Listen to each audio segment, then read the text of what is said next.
Hey, these voice memos are so deeply frustrating to try and use. And I think I have to keep my phone switched on to record, and it doesn't automatically keep it on, and that's so frustrating. So I don't actually know.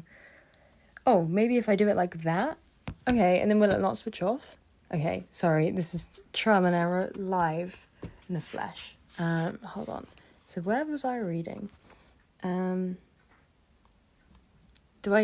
I'm going to carry on from where my last video ended, and that crashed because of a lack of storage. Oh, also, you would have probably not heard the past 20 minutes of me recording voice memos explaining the situation. So I'm going to re-explain it now in the hopes that this is the one that you're actually going to hear, which is that I can't keep recording things video-wise because they take up too much storage, but if it's just audio, it should be less storage, and so oh no, okay, so this is keeps blacking out, but the thing keeps blacking out, and if my phone shuts down, then it doesn't work. It hates me, these things. It despises me, so I'm just gonna need to keep an eye on it and make sure my phone doesn't switch off. That's so annoying. There must be a better way to do this. All right, let's give it a try. We'll give it a whirl. We'll see how it goes. Okay. Where did we leave off? And addressed it to her at the Citadel. To avoid questions, especially from Sejanus, he went over directly and dropped it in the mail. There goes nothing, he thought. At dinner, the fried bologna came with applesauce and greasy chunks of potatoes, and he ate every bite on his heaping tray with relish. After supper, Sejanus helped him study for the test, being non-committal as to his own interest in it. They only offer it 3 times a year, and one's this Wednesday afternoon, said Coriolanus. We should both take it, if only for practice. No, I don't have a handle on this military stuff yet.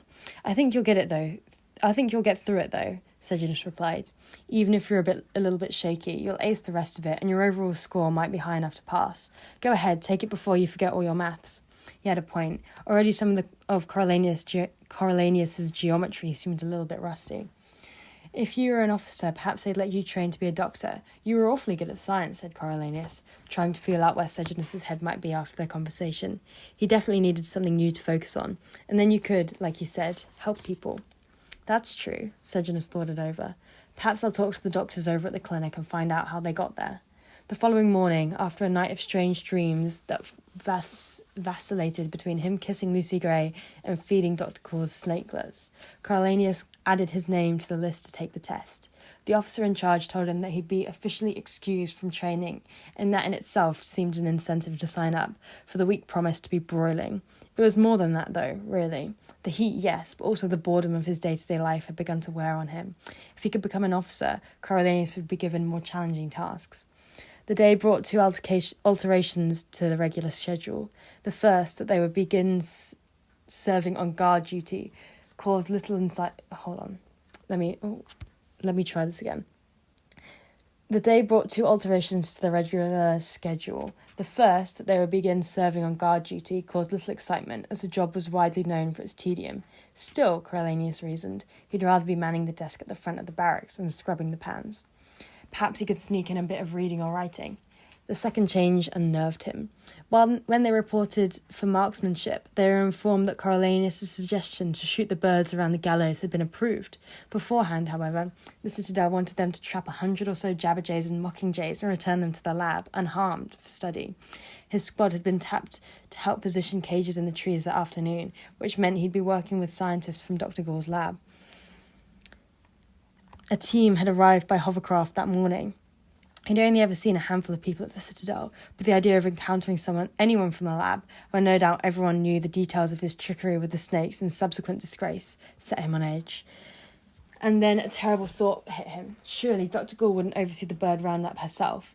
Sending her a letter across the expanse of Panem had almost seemed like a lark, but it made him tremble to think of meeting her face to face for the first time since his banishment. As Coriolanus bounced along in the back of the truck, unarmed and perhaps too soon to be unmasked, his optimism for the weekend vanished. The other recruits, happy to be on what they seemed to view as a field trip, chatted around him as he sank into silence. Sejanus, however, understood his trepidation. Dr. Gall wouldn't be here, you know, he whispered. This is strictly lackey work if we're involved. Coriolanus nodded, but was not convinced. When the truck pulled up under the hanging tree, he hid in the back of the squad while he surveyed the 4 capital scientists, all of whom were ridiculously dressed in their white lab coats, as if they might be about to discover the secret to immortality instead of trapping a bunch of insipid birds in 100-degree heat. He examined each face, but none looked even remotely familiar, and he relaxed a bit. The cavernous lab had contained hundreds of scientists, and these were birds, not reptile specialists. They greeted the soldiers good-naturedly, directing everyone to grab one of the wire mesh traps, which looked like cages, while they explained the setup. And the recruits obliged, collecting their traps, and took seats at the edge of the woods near the gallows. Sejanus gave him a thumbs up at Dr. Gaule's absence, and he was about to return it when he noticed a figure in a clearing deeper in the woods. A woman in a lab coat stood motionless, her back to them, head tipped sideways as she listened to the cacophony of birdsong. The other scientists waited respectfully until she finished and made her way back through the trees. As she pushed a branch aside, Coriolanus got a clear look at her face, which might have been forgettable had it not been for the large pink glasses perched on her nose. He recognised her at once. She'd been the one who chewed him out for upsetting her birds when he'd been flailing around, trying to escape the lab after watching Clemencia collapse in a rainbow of pus. The question was, would she remember him? He slouched down even farther behind Sejanus's back and developed a fascination for his bird trap. The rosily bespectacled woman, who one of the scientists affectionately introduced as our Dr. K, greeted them in a friendly manner, explaining their mission, to collect 50 each of the jabberjays and mockingjays, and laid out the plan for achieving it. They were to help seed the forest with traps, which would be baited with food, water, and decoy birds to draw in the prey. The traps would be open for 2 days so that the birds could freely come and go. On Wednesday, they would return, refresh the bait, and set the traps to capture the birds. Eager to please, the recruits divided into 5 groups of 4, each of which followed one of the scientists into a different part of the woods. Coriolanus swerved into a clump with the man who'd introduced Dr. K, and concealed himself in the foliage as soon as possible. In addition to the traps, they carried backpacks containing various types of baits. They hiked 100 yards until they reached a red mark on one of the trunks indicating their ground zero. Under the scientist's direction, they spread out concentrically from the spot. Sorry, I can't speak today as well. This is just adding to the problems. They spread out concentrically from the spot, working in teams of 2 to bait the traps and position them high in the trees. Coriolanus found himself paired with Bug, who turned out to be a first-class climber, having been raised in District 11, where the children helped to tend the orchards. They spent a sweaty but productive couple of hours working, with Coriolanus baiting and Bug hauling the traps into the branches. When they reconvened, Coriolanus ducked out and sat on the truck bed, examining his multiple bug bites until they'd put some distance between him and Dr. K. She'd paid him no such special attention at all. Don't be paranoid, he thought. She doesn't remember you.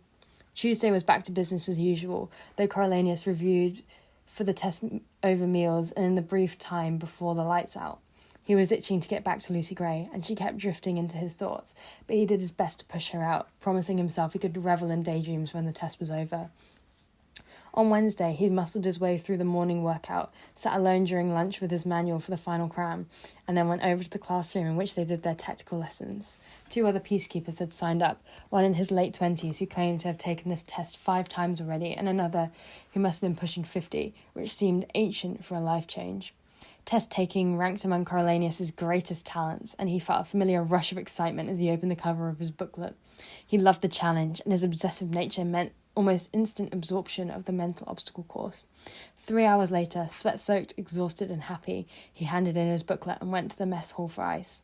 He sat in the strip of shade his barrack provided, rubbing the cubes over his body and reviewing the questions in his head. The ache of losing his university career returned briefly, but he pushed it away with thoughts of becoming a legendary military leader like his father. Maybe this had been his destiny all along. The rest of his squad was still out with the Citadel scientists, climbing trees and activating the traps, so he wandered over to collect the mail for his room. 2 giant boxes from Mar Plinth greeted him, promising another wild night at the Hob. He carried them back, but decided to wait to open them until the others returned. Of course, they're not for you. Ma had also sent him a separate letter, thanking him for all he had done for Sejanus and asking him to continue to keep an eye on her boy. Coriolanus put down the letter and sighed at the thought of being Sejanus' keeper. Escaping the capital might have been temporarily relieved his torment, but he'd already worked himself into a state about the rebels, conspiring with Billy Torp, agonising over the girl in the guardhouse. How long would it be before he pulled another stunt like sneaking into the arena? Then, once again, people would look to Coriolanus to get him out of the mess. The thing was, he didn't believe Sejanus would ever really change. Perhaps he was incapable of it, but more to the point, he didn't want to. Already he had rejected what the peacekeeping life offered, pretending he couldn't shoot, refusing to take the officer candidate test, making it clear he had no desire to excel on behalf of the capital. District 2 would always be home. District people would always be family. District rebels would always have a just cause on their side, and it would be Sejanus' moral duty to help them. Coriolanus felt a new sense of threat rising up inside him. He decided to shrug off Sejanus' misguided behaviour in the capital, but here it was different. Here he was viewed as an adult, and the consequences of his actions could be life or death. If he helped the rebels, he could find himself in front of the firing squad. What was going on in Sejanus' head anyway? On impulse, Coriolanus opened Sejanus' locker, removed his box, and slid the contents onto the floor carefully.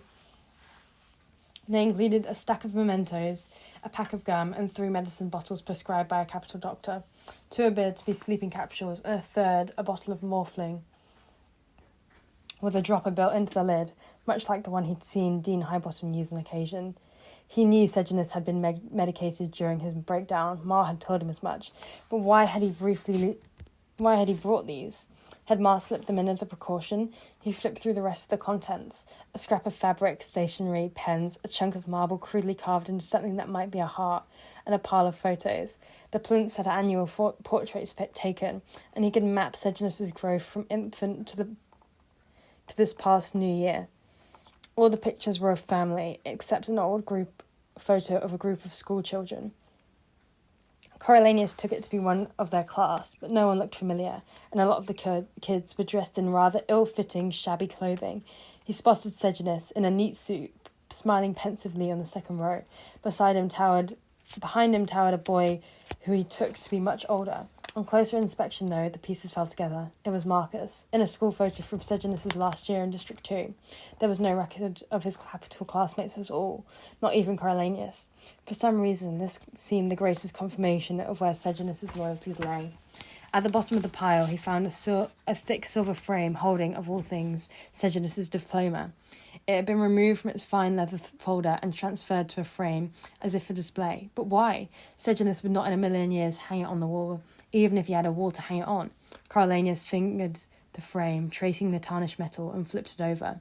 The back panel seemed slightly askew, and a tiny corner of pale green paper peeked from the side. That's not just paper, he thought grimly, and slid the fasteners off to free the panel. As it popped off, a stack of freshly minted bills spilled to the floor. Money, and quite a lot of it. Why would Sejanus have brought so much cash to his new life as a peacekeeper? Would Ma have insisted? No, not Ma. She seemed to feel money was at the root of their misery. Strabo, then? Thinking that whatever his son encountered, the money would shield him from harm? Possibly, but Strabo usually handled the payoffs himself. Was it something Sejanus had done on his own, without his parents' knowledge? That was more worrisome to think of. Was this a lifetime of allowances carefully squirreled away for a rainy day, withdrawn from the bank the day before his departure and hidden in his picture frame? Sejanus always complained about his father's habit of buying his way out of trouble, but had it been ingrained from birth? The plinth method of solving problems, passed down from father to son, distasteful but efficient. Coriolanus scooped up the cash, taped it into a neat stack, and flipped through the bills. There were hundreds, thousands of dollars here. For what use would it be in District 12, where there was nothing to buy? Nothing, anyway, that a peacekeeper's salary wouldn't cover. Most of the recruits were sending half their paychecks home, as the capital provided almost anything they needed, short of stationery and a night at the Hob. He supposed the Hob had the black market, but he hadn't seen much to tempt a peacekeeper once the booze had been bought. They didn't need dead rabbits or shoelaces or homemade soup, and even if they did, they could easily afford it. Of course, there were other things you could buy, like information and access and silence. There were bribes. There were power. There was power. Coriolanus heard the voices of his returning squad. He swiftly concealed the cash in the silver frame, being careful to leave one tiny corner of green visible. He replaced the box and stored it in Sejanus's locker. By the time his bunkmates rolled in, he was standing over Ma's boxes with his arms spread wide, wearing a big grin and asking, "Who's free on Saturday?" As Smiley, Beanpole and Bug tore open the boxes and unpacked the treasures within. Sejanus sat on a bed and watched with amusement. Coriolanus leaned on the bunk above him. "Thank goodness for your Ma, otherwise we'd all be flat broke." "Yes, not a penny between us," Sejanus agreed. The one thing Coriolanus had never questioned was Sejanus's honesty, and if anything, he'd have welcomed a little less of it. But this was a bold-faced lie, delivered as naturally as the truth, which meant now anything he said was suspect. Chapter 26. Sejanus smacked himself on the forehead. "Oh, how did the test go?" "We'll see, I guess," said Coriolanus. "They're sending it to the capital for grading. They said it could take a while before I get the results." "You'll pass," Sejanus assured him. "You deserve to." So supportive, so duplicitous, so self-destructive, like a moth to a flame. Coriolanus started a bit, remembering Pluribus's letter. Wasn't that what Dean Highbottom had kept muttering after his fight with Coriolanus' father all those years ago? Almost. He'd used the plural, like moths to a flame, as if an entire flock of moths were flying straight into an inferno.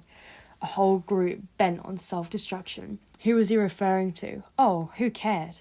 Drugged, hate-fueled, old high as a kite bottom. Better not to even wonder.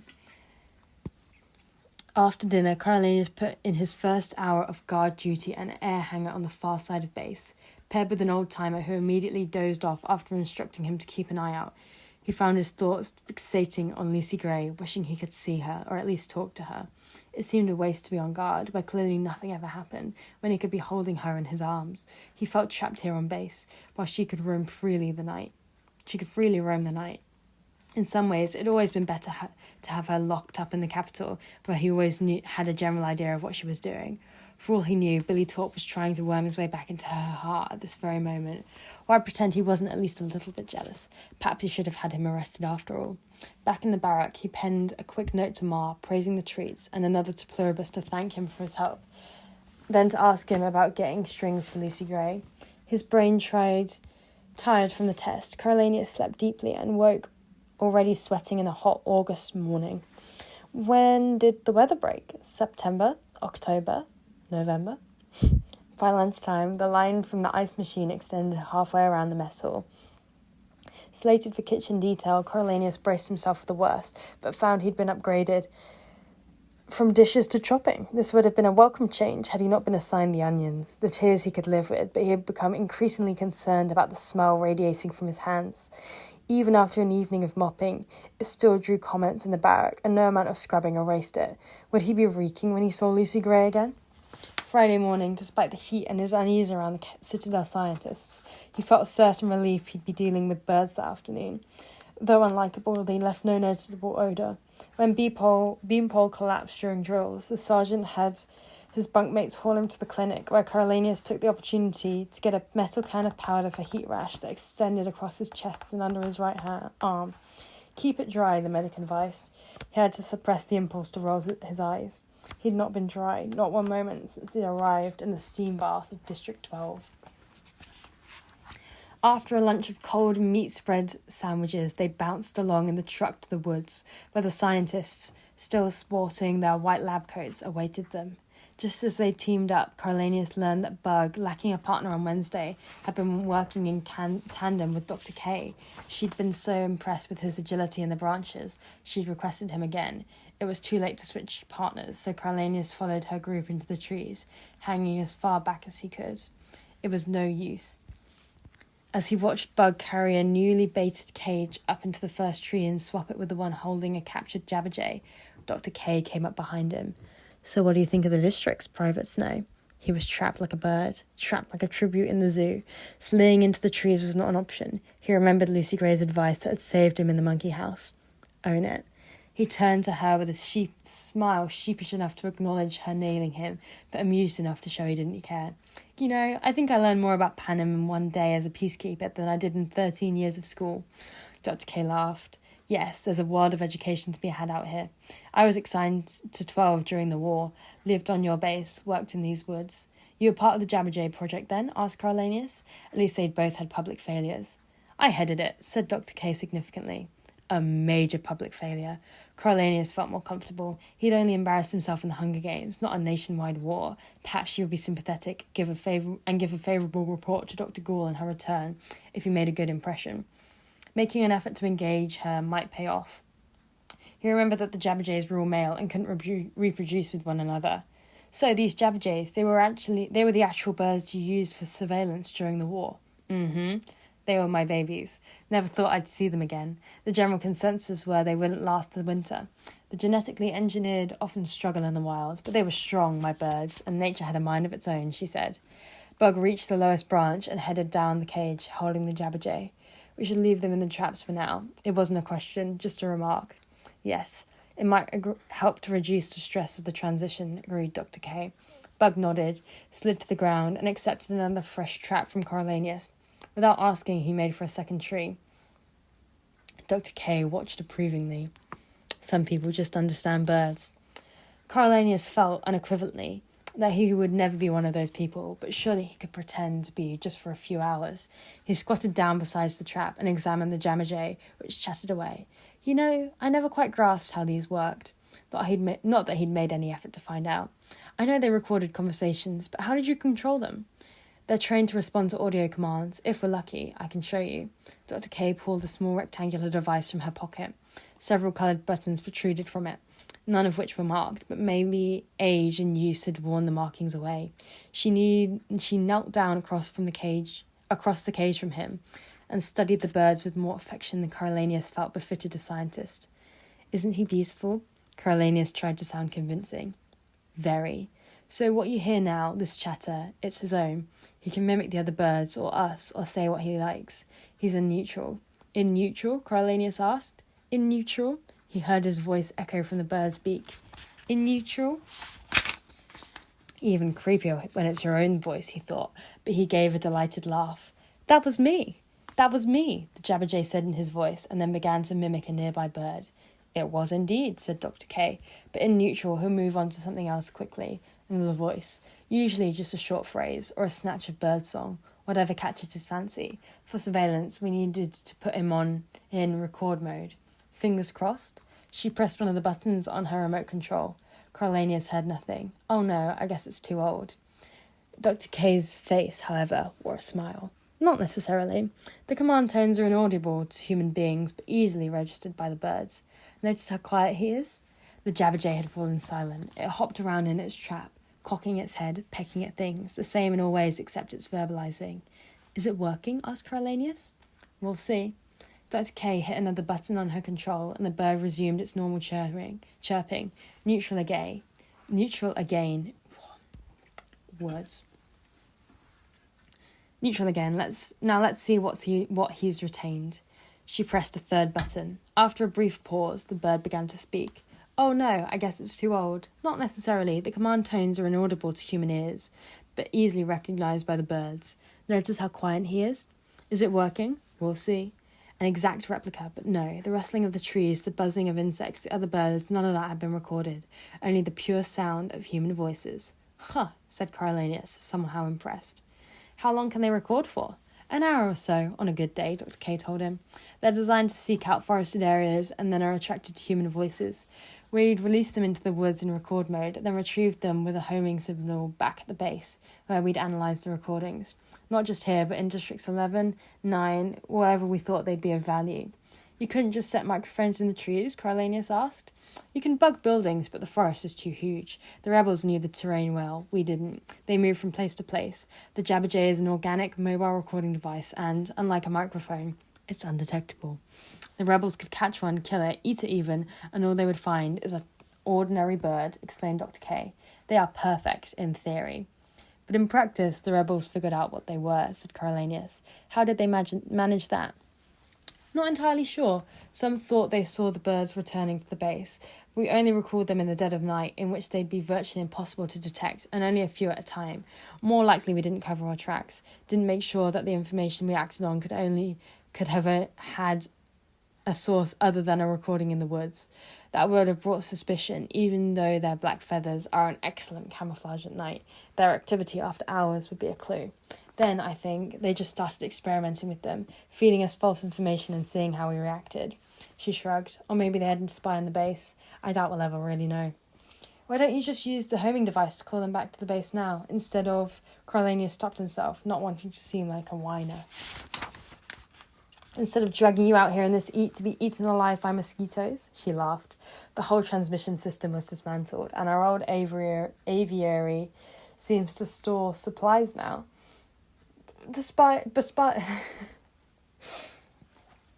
Besides, I'd rather have my hands on them. We don't want them to fly off and never come back, do we? Of course not, Coriolanus lied. Would they do that? I'm not sure what they'll do now they've gone native. At the end of the war, I released them on neutral. It would have been cruel otherwise. A mute bird would have faced too many challenges.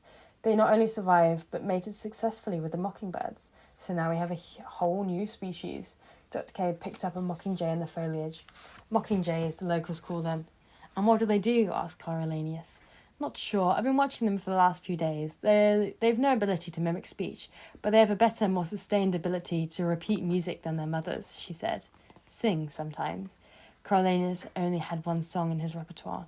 Gem of Panem, mighty city, through the ages you shine anew. Of course it's the national anthem. Of course it is. Bitch. The mockingjay cocked its head and then sang back. No words, but an exact replica of the melody in a voice that seemed half human, half bird. A few other birds in the area picked it up and wove it into a harmonic fabric, which again reminded him of the Covey with their old songs.